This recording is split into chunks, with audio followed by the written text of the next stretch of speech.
BDO অফিসে বিশ্ব বাংলার লোগো এবং মমতা বন্দ্যোপাধ্যায়ের নাম জল করছে, কি বলবেন? এটা তো অন্যায়, ভীষণভাবে অন্যায়। এখনও উনি ক্ষমতায় নেই, কেন ছবি ভিডিও টাঙিয়ে রেখেছে আমরা বুঝতে পারছি না। আমরা চাই ইমিডিয়েট এগুলো সরিয়ে ফেলা হোক এবং মানুষের কাছে জানানো হোক যে উনি আর ক্ষমতায় নেই। বলছি যে বিশ্ব বাংলার লোগো তো ব্যান্ড হয়ে গিয়েছে, তা সত্ত্বেও এখনও জল করছে সব জায়গায়। তাই তো বললাম, বিশ্ব বাংলার লোক কবে উনিই নেই, তো বিশ্ব বাংলার লোক কোথায়? ওনাকে যেমন সরিয়ে ফেলা হয়েছে, ওগুলো সরিয়ে ফেলা উচিত, ইমিডিয়েট বিষয়গুলো দেখা উচিত যাতে তাদের সরানো যায়। ওকে, আপনার নাম? আমার সে সর্বত্রই বিশ্ব বাংলার লোগো মুখ্যমন্ত্রী, মাননীয় মুখ্যমন্ত্রী মমতা বন্দ্যোপাধ্যায় লেখা এবং তার ছবি জল করছে, কি বলবেন?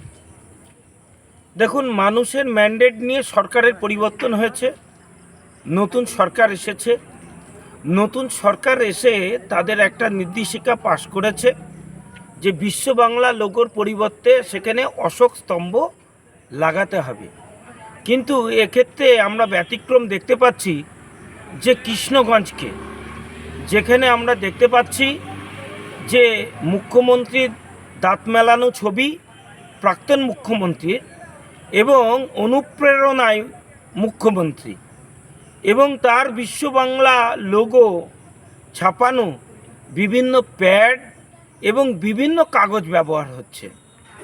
এগুলো সাহস পাচ্ছে বিডিও বা প্রশাসক যে বেশ কিছু জায়গাতে বা পঞ্চায়েত সমিতি যেহেতু তৃণমূলের আছে এবং দু একটা পঞ্চায়েত তৃণমূলের আছে, ভাবছে যে আগামী পঞ্চায়েত ইলেকশনে হয়তো আবার এই দলটা ফিরে আসতে পারে। তাই সেই আশকারায় গভর্নমেন্ট নির্দেশিকাকে অমান্য করে তিনি এই কাজগুলো ক্রমাগত করে চলেছেন। এটা আমরা ধিক্কার জানাই এবং নিন্দা জানাই। এই রকম কুরুচি সম্পন্ন যিনি সরকারি আধিকারিক হওয়া সত্ত্বেও মুখ্যমন্ত্রীর নির্দেশকে অমান্য করে। আপনারা কি করবেন পরবর্তীকালে, আপনাদের পদক্ষেপ কী হবে? দেখুন, আমরা আর কিছুদিন অবজারভেশনে রাখব।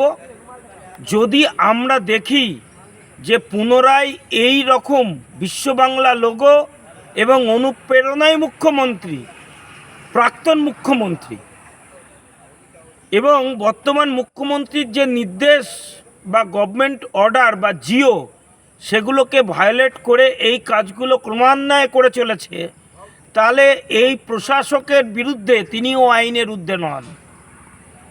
তাই তাকে স্মরণ করিয়ে দিতে চাই, তার এগেনস্টে প্রশাসনিক যা যা অ্যাকশান নেয়ার সেই অ্যাকশানগুলো নেব। আমাদের এই সরকার দুর্নীতির বিরুদ্ধে জিরো টলারেন্সকেই বিশ্বাস করে। আপনার নাম? অমিত প্রামাণিক, নদিয়া জেলার মুখপাত্র।